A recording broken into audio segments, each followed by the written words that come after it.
के अंदर हमारे भाईचारा कमेटी भी है। करनी सेना है वो राजपूतों की संस्था है, हम मानते हैं, पर उसके अंदर भाईचारा कमेटियां भी हैं। भाईचारा के अंदर सभी को हम साथ लेकर के चलते कि तो कहाँ से उम्मीदवार उतारे जाएंगे? अभी बीएमसी चुनाव में यहाँ से शुरुआत करेंगे, फिर आगे देखेंगे आगे कितना स्टेट में बढ़ता है या पूरे महाराष्ट्र में बढ़ता है या दूसरे स्टेटों में भी शिवसेना और करनी सेना मिल करके एक साथ रहेगी या नहीं रहेगी, वो आने वाले दिनों में आपके सामने बात रखेंगे। सर आपने जी तो आप चाहते हैं ये भारत है ये विश्व गुरु बने, और करनी सेना भी यही चाहती है भी भारत है वो विश्व गुरु बने, तो विचार तो दोनों के मिलते ही हैं। सर इसके पहले आपने बीजेपी का साथ दिया था, आप शिंदे साहब का साथ दे रहे, क्या कहना सर? तो बीजेपी कोई शिंदे साहब से अलग थोड़ी है, एनडीए का घटक दल ही तो शिंदे साहब है। व्यापारियों को बहुत तंग किया जाता है पुलिस के द्वारा। पुलिस द्वारा क्या होता है, किसी भी एक को चोर बना करके ले आते हैं और कहते हैं भाई मैंने यहाँ 10 ग्राम 20 ग्राम चोरी का सोना बेचा था। वो चोरी का सोना बेचा हो या ना बेचा हो, पर वो मारवाड़ी को टारगेट किया जाता है। मारवाड़ी का मतलब गुजराती, यूपी से आए हुए, राजस्थान से आए हुए जो बाहर के यहाँ व्यापारी हैं, उनको टारगेट पुलिस द्वारा किया जाता है। तो मैं तो ये कहना चाहता हूँ कि दोनों जो भी चोर और व्यापारी है उन दोनों की लोकेशन मिलाई जाए और सच्चाई और ओरिजिनलिटी हो, वहीं पुलिस कार्रवाई करे। ये दवेशतापूर्वक ये कार्रवाई ना करे कि ये बाहर के व्यापारी है इसलिए इन पर कार्रवाई हो। तो मेरा तो यही कहना है, सीएम साहब के सामने भी मैंने ये बात रखी थी कि यहाँ बाहर के जो व्यापारी हैं उनको पुलिस द्वारा तंग किया जाता है, नाजायज़ तंग किया जाता है। तो उन्होंने कहा मैं इस पर प्रकाश डालूंगा और जांच करवाएंगे। कल सीएम साहब से मुलाकात हुई उनके रेजिडेंस में, वर्षा हाउस में, और वहाँ बैठ के काफ़ी सकारात्मक बातें रही। उसमें समाज के मुद्दे थे, जैसे माँ पद्मावती के टाइम मुकदमे लगे थे, सरकार ने घोषणा कर दी मुकदमे हम वापस ले लेंगे, पर अब तक वापस नहीं हुए, उसको लेकर के भी चर्चा हुई।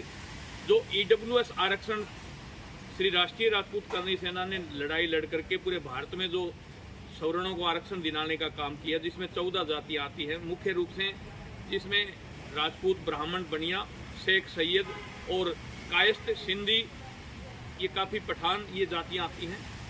तो उनके लिए हमने आरक्षण की लड़ाई लड़ी थी। उसमें ईडब्ल्यूएस के रूप में 10% आरक्षण केंद्र सरकार ने हमें दिया। तो हम चाहते हैं वो महाराष्ट्र के अंदर भी राजस्थान की तर्ज के ऊपर उसका सरलीकरण हो। उसमें ज़मीन, मकान, प्लाट की जो शर्त लगाई हुई है वो हटाई जाए और उसका सरलीकरण करके सिर्फ क्रिमिनल एरिया में क्राइटेरिया 8 लाख रुपए आय जो रखी गई है राजस्थान सरकार में और में, उसी तरह क्राइटेरिया 8 लाख रुपए से नीचे आय वाले सवर्ण आर्थिक पिछड़े होंगे उनको आरक्षण का लाभ दिया जाए। ऐसी काफ़ी मांगों को लेकर के हम उनसे मिले हैं। आने वाले बीएमसी चुनाव के लिए भी हमने टिकटों की मांग की है समाज के लिए और के लिए, और जो 5 स्टेट में आगे आने वाले चुनाव हो रहे हैं उनको लेकर के भी काफ़ी विषयों पर चर्चा हुई है।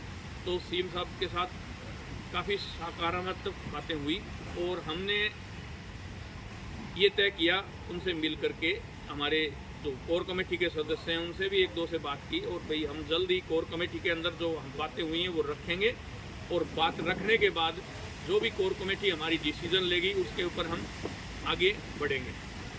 और देश के राष्ट्रवादिता के लिए ही करनी सेना जानी जाती है, और जहाँ गाय के ऊपर आँच आती है, कहीं भी गरीब बहन बेटी पर आँच आती है, कहीं भी मंदिर पर आँच आती है, या इस देश के नागरिक पे आँच आती है, वहाँ करनी सेना हमेशा लड़ती रही है। इतिहास संरक्षण के लिए भी हम लोग लड़ते रहे, चाहे फिल्मों के अंदर इतिहास के साथ तोड़ मरोड़ करके प्रस्तुत किया जाए, तो वहाँ भी हम लोग हमेशा डट करके उनका मुकाबला किया है और आगे भी करते रहेंगे। भारत की सरकारी एजेंसियाँ हैं उनका फेलियर है।